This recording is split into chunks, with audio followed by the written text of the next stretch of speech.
হৃদয় আমার নাচে রে আজিকে, ময়ূরেরও মতো নাচে রে। শতবরণের ভাব উচ্ছ্বাস কলাপেরও মতো করেছে বিকাশ। আকুল পরাণ আকাশে চাহিয়া উল্লাসে কারে যাচে রে। এই ধরনের গানগুলো যখন আমরা শুনি, তখন গানের থেকেও আমাদের মনের আয়না, মনের চোখ দিয়ে কিন্তু আমরা অনুভব করি নাচকে। আর আমরা যদি মানব সভ্যতার ইতিহাসে চলে যাই, তখন কিন্তু দেখব যে সভ্যতায় প্রথমেই গানের আগে হয়তো নাচই এসেছে। হয়তো তখন ভাষা আবিষ্কার হয়নি, কিন্তু মানুষ অসম্ভব আনন্দের প্রকাশ করেছে অঙ্গ প্রত্যঙ্গ সঞ্চালনের মাধ্যমে। সেই ক্ষেত্রে হয়তোবা লয় তাল ছন্দ ততটা ছিল না, কিন্তু আনন্দ প্রকাশ করেছে। কেন এতগুলো কথা আজকে নাচ নিয়ে বলছি সেটা একটু পরেই আপনারা বুঝতে পারবেন। আলাপনের সকল দর্শক শ্রোতা বন্ধুদের জানাই স্বাগত। সঙ্গে রয়েছি আমি মণিদীপা। আমার সঙ্গে আজকে আমাদের স্টুডিওতে আমন্ত্রিত অতিথি হয়ে রয়েছেন রাজ্যের বিশিষ্ট নৃত্যগুরু রঞ্জিত রাজপুত সিং। আপনাকে অনেক অনেক স্বাগত জানাই আলাপন অনুষ্ঠানে। রঙ্গনৃত্য, ডান্স অ্যান্ড শাইনি গিটারের অধ্যক্ষ, আপনাকে প্রণাম, স্বাগত। ভালো আছেন? প্রথমত সবাইকে এখানে উপস্থিত যারা দেখছেন আমাকে স্যান্দন টিভির পক্ষ থেকে সবাইকে আবারও শুভ দুপুরের এই আজকে অনুষ্ঠানে আমি এখানে আসতে পেরে খুব আনন্দিত। এবং আমি বিশেষ করে স্যান্দন টিভি যিনি কর্ণধার আছেন ওনাকে অসংখ্য ধন্যবাদ জানাই আমাকে আজকে এই জায়গাতে এসে ওনার বসানোর জন্য।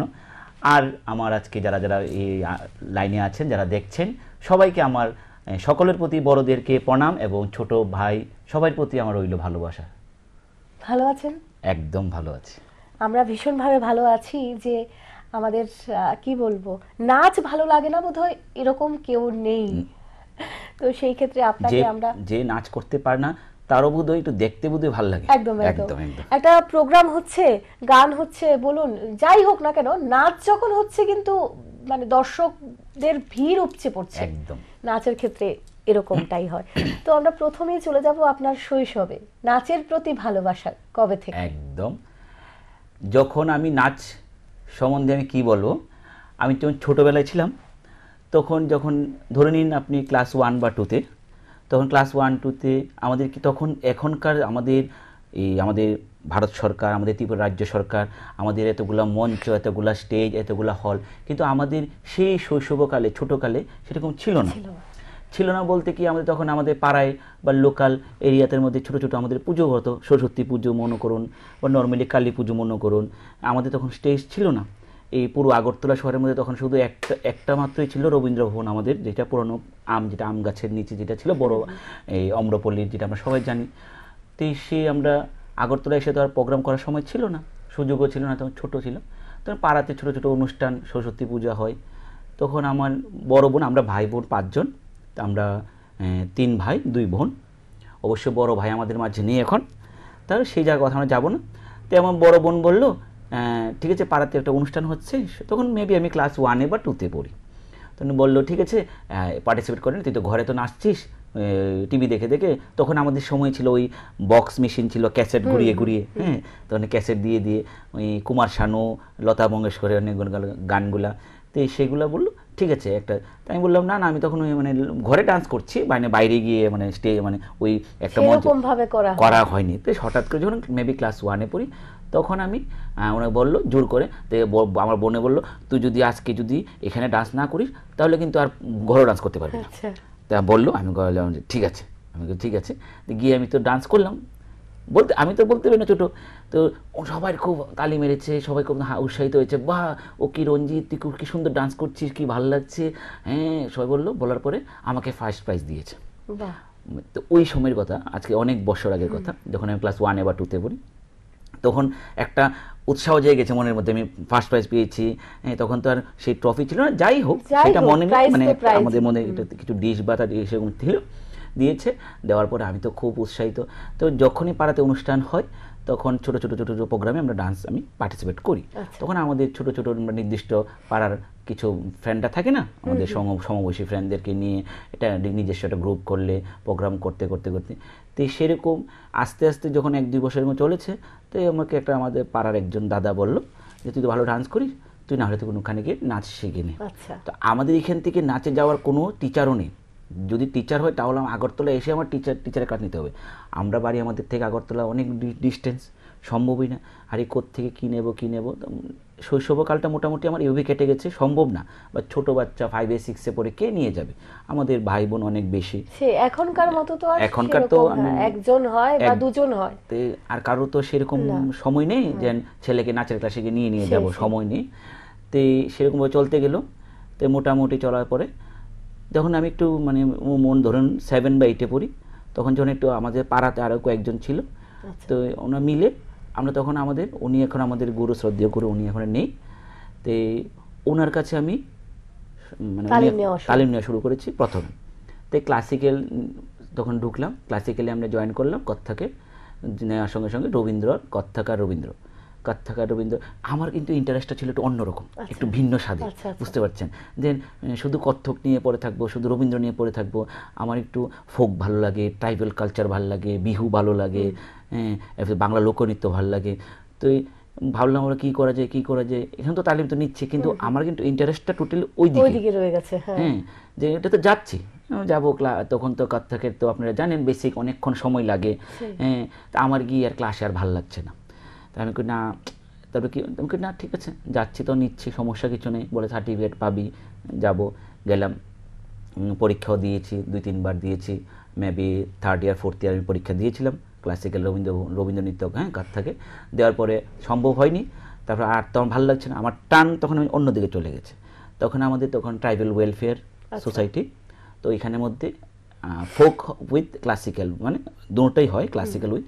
তো এইখানে আমার যখন আমি ক্লাস 9-এ পড়ি, তখন 9-এ পড়ার সাথে সাথে ওইখানে তো স্কুল চলাকালীন তো আর ওইখানে গিয়ে ক্লাস করা যাবে না, সম্ভব না। তো আমি জিজ্ঞেস করলাম, এখানে তো ক্লাস করতে হবে 10টার থেকে, এরকমভাবে ক্লাস চলবে। তখন আমাদের মিউজিক কলেজও হয়েছে। তো মিউজিক কলেজ আমাদের নতুনটা না, পুরানটা যেটা ছিল, পুরনো মিউজিক কলেজটার কথা বলছি। তারপরে আমি ওয়েলফেয়ারে গিয়ে মাধ্যমিক বললো এখন তো হবে না, মাধ্যমিকের পরে। তো আমার মোটামুটি এই যখন এমনি তো অন্য তালিম চলছে ক্লাস, আমি নিজস্ব প্রোগ্রামও করছি, যা ওই সময়ে আমাদের এলাকাতে যে কোনো প্রোগ্রাম হয় আমাকে চলছে, আমাদেরই চলছে। তারপরে আস্তে আস্তে আমি ক্লাস মাধ্যমিকের পরে আমি এটা আবার জয়েন করেছি ট্রাইবাল ওয়েলফেয়ারের এটার কোর্স। তো এখানে আমার 11-12-এর পড়াশোনা আছে। তো ওইখানে বলছে বেশি দিন ক্লাসে আসতে হবে না, এখন না রেগুলার হয়ে গেছে, ওই সময়ে পরীক্ষার সময় গিয়ে পরীক্ষা দিলে হয় বা কয়েকটা ক্লাস অ্যাটেন্ড করলে হয়। আর টাইমিংটা ছিল আমাদের 2টার পরে। আচ্ছা, পড়াশোনার সেরকম কোনো সমস্যা হয় না। তো বলছে নতুন জাস্ট ট্রাইবাল ওয়েলফেয়ার, নতুন জাস্ট মিউজিক কলেজ মানে ওনারা খুলেছিল, স্টার্ট করেছিল। তো এখানে স্টুডেন্টও কম ছিল। তো আস্তে আস্তে ওইখান থেকে আমাদের ফোকের উপরে ডিগ্রি করা হয়েছে, এনে কাত্থকে ছিল, উনি কাত্থকের উপরে ডিপ্লোমা হয়েছে। করতে করতে তখন এই লাইনে তো আস্তে আস্তে তো ছিলাম। তারপর সেই জায়গার থেকে আপনাদের সকলে এখানে যারা যারা দেখছেন সকলের আশীর্বাদে আমি 2012-13-তে আগরতলা হিন্দি স্কুলে ছিলাম, জবে ছিলাম। তারপর এখান থেকে আমি অক্সিলিয়ামে এসছি, আমি কেন্দ্রীয় বিদ্যালয়তেও ছিলাম। হ্যাঁ, তো সেরকম রেগুলার হয়নি, মানে টেন্ডার বেসিকে জব করছিলাম। তো 2016 থেকে আমি অক্সিলিয়াম গার্লস স্কুলে পার্মানেন্ট রেগুলার টিচারে জব করছি। আর আপনাদের সকলের আশীর্বাদে, ঠাকুরের আশীর্বাদে, আপনারা যারা যারা আমাকে ভালোবাসেন, আজকে মোটামুটি আগরতলায় কিছু বলবো না, সেরকম কিছু কিছু জায়গাতে সবাই চিনে অবশ্যই। হ্যাঁ, তো এইটুকু আমার জীবনের মানে বিশাল পাওনা, এটা পাওনা। আর সেই জায়গাতে আমি এসেছি। তো সবাই সহযোগিতায়, সবাই ভালোবাসায়, আপনাদের সকলের ভালোবাসায় আজকে আমি এই জায়গায় উপস্থিত হতে পেরেছি। আর বিশেষ করে আজকে উপস্থিত হতে পেরেছি বলে আজকে আমি সান্দন টিভিতে এখানে সামনে এসেছি। অনেক, আমরাও ভীষণভাবে খুশি। অনেক ধন্যবাদ আপনাকেও, এসছেন আপনার ব্যস্ততম সময়ে আমাদেরকে সময় দিয়েছেন। আপনার অনুপ্রেরণা কোত্থেকে আসে? প্রথম যে একটা মানে নাচের প্রতি যে ভালোবাসা, এই অনুপ্রেরণাটা জোগালো কে? এই অনুপ্রেরণাটা জোগালো আমার বাড়ি থেকে। আমার একটা বোন, আমার দাদা, আর বিশেষ করে আমার একটা দাদা, উনি এখন নেই, উনি আউট অফ মানে উনি এখন পাস্ট আউট হয়ে গেছে, উনি এখন দুনিয়াতে নেই। আচ্ছা, হ্যাঁ বললেন প্রথমেই। তো তে ওনার সহযোগিতায় উনি আমাকে বলছে, আমার মা বলছিল সে সময় বাবারে নাচ গানে টাকা পয়সা আমার কাছে নেই, ও আজকে নাচে এই ড্রেস, কালকে নাচে এই ড্রেস, কে দেবে, ভীষণ খরচ, ভীষণ খরচ। তো ও বলছে আরে বেশি খরচ লাগবে না, তুমি পাঠাও, ওর ট্যালেন্ট আছে, যা লাগবে না আমি দেবো। তো আমার ওই দাদাটা খুব হেল্প করেছিল আমাকে। তো আজকে ওই জায়গাতেই আমি এখানে বোধহয় উনি আমাদের সঙ্গে ছিলেন না বেশি দিন, তবে উনি আমাকে দূর থেকে পোস্ট করেছে একদম, মানে যা তুই যা, তুই কর, তুই শিখ, আমি আছি। তারপরে তো আস্তে আস্তে সেই জায়গাতে এসে গেছি। জিজ্ঞেস করতে চাইবো যে ভারতীয় নৃত্যশৈলী আর পাশ্চাত্য নৃত্যশৈলী, সে দুটোর সংমিশ্রণ, এ নিয়ে কি কতটা গ্রহণযোগ্য, কি বলবেন আপনি? দেখুন, আমরা আমাদের অ্যাকচুয়ালি কি এখন টোটালি আমরা মানে আপডেট চলে যাচ্ছি, ঠিক আছে। ভারতীয় সংস্কৃতি আর পাশ্চাত্য সংস্কৃতির মধ্যে আমি বিষয়টা, আমি কোনোটাকে আমি খারাপ বলবো না। বিষয়টা হলো এখন আমাদের যেগুলা, যেহেতু ভারতবর্ষে অনেকগুলো শো হচ্ছে, টিভি শো হচ্ছে, হ্যাঁ, আমাদের বিভিন্ন ধরনের ডান্স কম্পিটিশন হচ্ছে, ঠিক আছে। আমি সবাইকে অনুরোধ করব, তোমরা যারা ডান্স টিচার আছেন আমার সঙ্গে যারা পরিচিত আছে এবং যারা ডান্স করাচ্ছেন, যারা পাশ্চাত্য, যারা ওয়েস্টার্ন ডান্স করাচ্ছেন, তাদেরকেও বলবো বাচ্চাদেরকে তোমরা শেখাচ্ছ, ভালো কথা, একদম আমি তোমাদের সঙ্গে উৎসাহিত।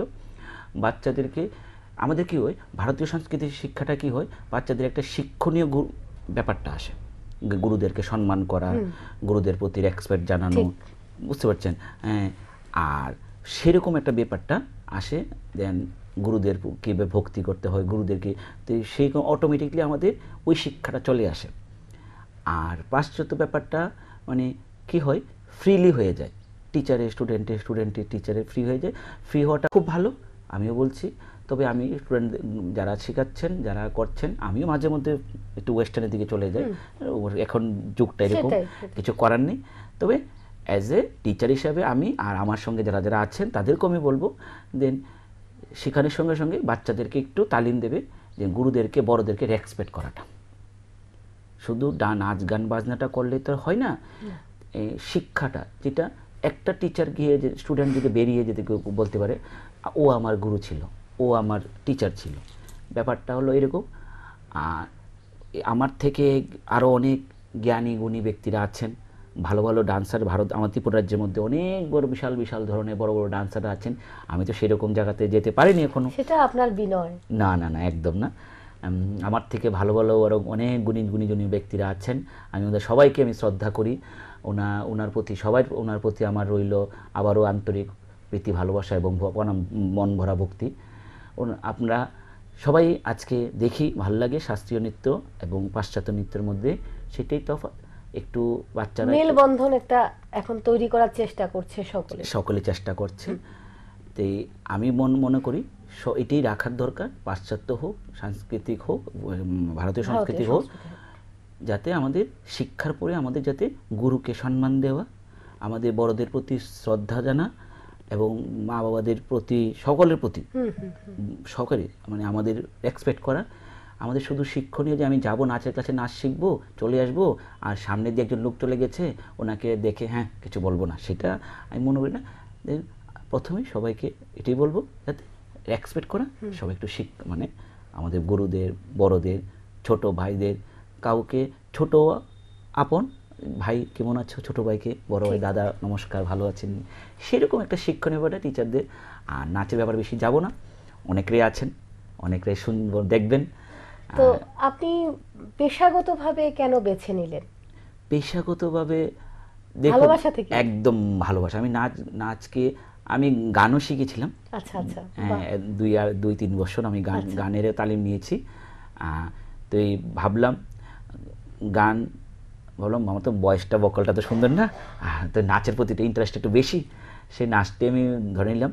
তারপরে সেই ভালোবাসার থেকে, মনের থেকে যখনই যাই কোনো জায়গাতে, সকলে ভালোবাসে, একটা স্থান দখল করি, সবাই একটা বলে খুব সুন্দর হয়েছে, খুব ভালো হয়েছে, তো নিজের থেকে একটা বললাম না ঠিক আছে, এটাকেই আমি বেছে নিই। এটাকে আমি বেছে নিয়েছি। আর সত্যি কথা বলতে এই জগৎটাকে যারা ভালোবাসে তারা এই জগৎ থেকে বেরোতে পারে না বোধহয়। না, আমি তো আর মনে করি না আমার বেরোনোর দরকার নেই। আমার খুব ভালো লাগে। আমি স্কুলে আমি সকাল 8টার থেকে দুপুর 2টা অবধি আমাদের স্কুল চলে, এখানে নাচ করাচ্ছি, এখন বাড়িতে এসে 1 ঘন্টার জন্য রেস্ট, আবার 4টার থেকে আমার ক্লাস হয় কন্টিনিউ থাকে। আমার আগরতলার মধ্যে 6টা ব্রাঞ্চ আছে, 6টা ব্রাঞ্চ, আর আগামী 5 তারিখ তো জানবে। তো সারাদিনে আমি এই নাচ নিয়ে খুব ব্যস্ত থাকি। আর আমার সেই কোনো টাইম নেই। অনেক সময় ফ্রেন্ডদের সঙ্গে আমার খুব ঝগড়া হয়, এই কিরে তুই আজকে সময় দিতে পারি না, আজকে আসিস নি, হ্যাঁ তোকে নিমন্ত্রণ করে আনা যায় না।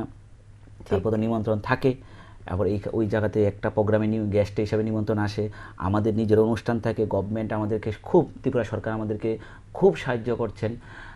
আমাদের ত্রিপুরা রাজ্যের বিভিন্ন জায়গায় প্রোগ্রামে আমাদেরকে ডাকছে, আমাদের সংস্থাকে ডাকছে। আমরা যাচ্ছি, আগামীকালকেও প্রোগ্রাম আছে পূর্বাশাতে। হ্যাঁ, আবার 3 তারিখও আছে ইন্ডাস্ট্রি ফেয়ারে।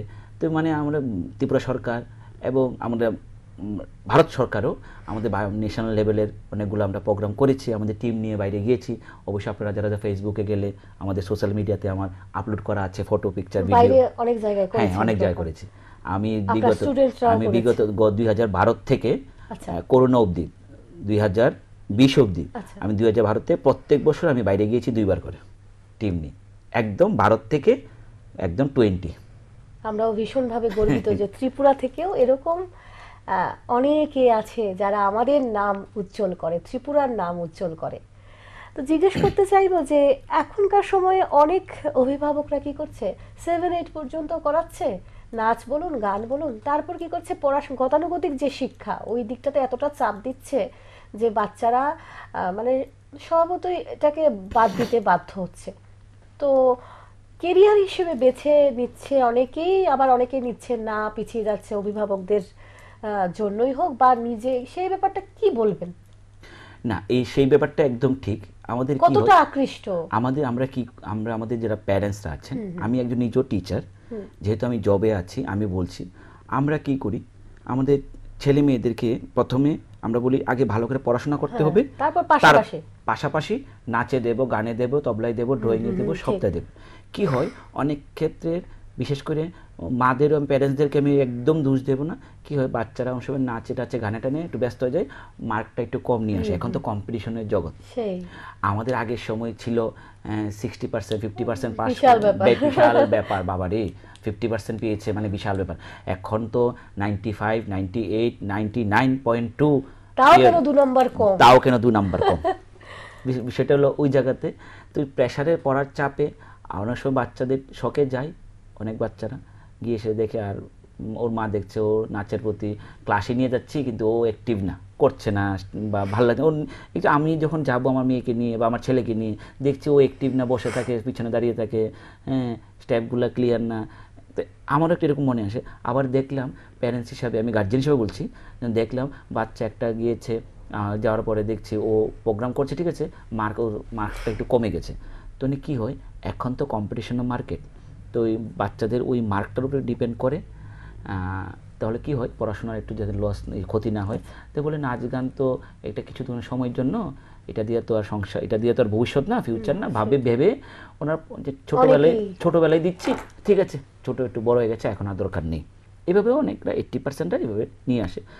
আর কিছু 20% লোকরা কন্টিনিউ করে যায়। আমারও যেমন এখানে কলেজের স্টুডেন্টরা আছে, ওরা এখনও নাচ শিখছে, ক্লাস 11-12 আছে, বা অনেকরা বেরিয়েও গেছে, তারা আছে সবাই। তো মনে করুন 20%, 15%রা থাকে। তো এইটা হলো বিষয়টা। আপনি শুনেছি যে বিভিন্ন সংস্কৃতিমূলক সংগঠনের সাথে জড়িত রয়েছেনই, পাশাপাশি সামাজিক সমাজসেবামূলক সংগঠনের সাথেও জড়িত রয়েছেন, সেই ব্যাপারটা যদি একটু উল্লেখ করেন। অ্যাকচুয়ালি বিষয়টা হলো, আমি আপনাকে বলছি, বিশিষ্ট অনেকগুলা সংগঠনের সঙ্গে আমি জড়িত থাকার কারণে আমি নিজেও বলতে পারি না। ওনারা আমাকে বলে, রঞ্জিত বাবু আপনি আমাদের এই সংগঠনে আসতে হবে, আমাদের সঙ্গে থাকতে হবে, আমাদের সঙ্গে কাজ করতে হবে। আমি কেউ যখন আসে, তা আমি ওনাকে তো আমি মানা করতে পারি না আমি আপনার সঙ্গে থাকবো না। হ্যাঁ, আর আমার মানুষের সঙ্গে মিশতে, কাজ করতে খুব ভালোবাসি, আমি কাজকে খুব ভালোবাসি। সত্যি কথা যেটা, আমি এখন এসেছি আপনাদের এখানে স্টুডিওতে, আমি সেরে যাবে আরেকটা জায়গাতে প্রোগ্রামে যাবো, অ্যাটেন্ড করবো, আমার কিন্তু আমি এখন বাড়িতে যাই না, বা কখন বাড়িতে যাবো এখনও টাইম শিডিউল হয়নি। তো বিষয়টা হলো আমি কাজকে খুব ভালোবাসি, আমার কাজ করতে আমার খুব ইচ্ছা। তো এখন আমি কাজ করবো না, কবে করব? এখন না করলে কবে করব? তো সেই কারণে আমি বিভিন্ন সামাজিক সংগঠনের লগে আমি জড়িত আছি, এবং বিভিন্ন এনজিও যারা সমাজের জন্য কিছু করছে ওনাদের সঙ্গে আমি জড়িত আছি। এইগুলা বললে তো অনেকগুলা লিস্ট আছে। হ্যাঁ, আমি যখন মোবাইল শুনতেও ভালো লাগে, হ্যাঁ চেষ্টা করি। এটা একদম সম্পূর্ণ ভিন্ন দিক না, কোথায় নাচ আবার কোথায় সমাজ সেবা। আমি একদম নাচ নিয়ে একদম বসে থাকি না। আমার মানুষের গিয়ে একটু হেল্প করা, সাহায্য করা। আমাদের বছরে 1-2টা প্রোগ্রাম করি, যে মানে গরিবদেরকে, এখন উইন্টার সিজন গিয়েছে, শীতের সিজন চলছে, গরিবদেরকে বস্ত্র বিতরণ করা। হ্যাঁ, এবারে আমরা করোনা লকডাউনের সময় ছিল, হ্যাঁ কিছু সবাই তো ফেসবুকে সোশ্যাল মিডিয়ায় আপলোড করে, আমার সেগুলো অনেক সময় আপলোড করতে ইচ্ছা হয় না। আমি আমি সমাজের জন্য কাজ করছি, আমি কেন আমি আপলোড করে দেখাবো? আমার মনেই থাকুক। হ্যাঁ, তো সেই কারণে অনেকগুলো সামাজিক সংস্থার সঙ্গে জড়িত আছি, সবাই আমাকে দায়িত্ব দিয়ে বসে। তবে আমি মানে আপনার কথার ইয়েতে একটা কথা বলছি, যে দেখানোর দরকার আছে, কিন্তু কারণ আপনার থেকে শুনে বা আপনার অনুপ্রেরণা আরো যদি কয়েকজন এগিয়ে আসে, তাতে কিন্তু কিছু তো আমি দেই। বিষয়টা হলো আমি তো কাউকে গিয়ে বলতে পারি না একটা ফটো তুলে দাও, ভিডিও করে দাও। ওই জায়গাটা সবসময় একটু মানে গ্যাপিং হয়ে যায়, আর তাড়াহুড়া থাকে তো আমাদের একটু, তো দিয়ে তাড়াতাড়ি চলে আসি। যেমন আমি বলি একটা সামান্য একটা, সেটা বলা ঠিক না, তো বলছি, আমার ছেলের অন্নপ্রাশনের সময় আমি অ্যারেঞ্জমেন্ট করেছি, মনে করুন 300-350 অ্যারেঞ্জমেন্ট করেছি হোটেলের মধ্যে। তো মনে করুন 250 বা 260 অ্যারাউন্ড লোক এসছে, ওনারা অনুষ্ঠানে জয়েন করেছে, আর মোটামুটি 50-র উপরে 60-র উপরে আমাদের প্লেট রয়ে গেছে। আমার তো পেমেন্ট করতেই হবে, ঠিক আছে।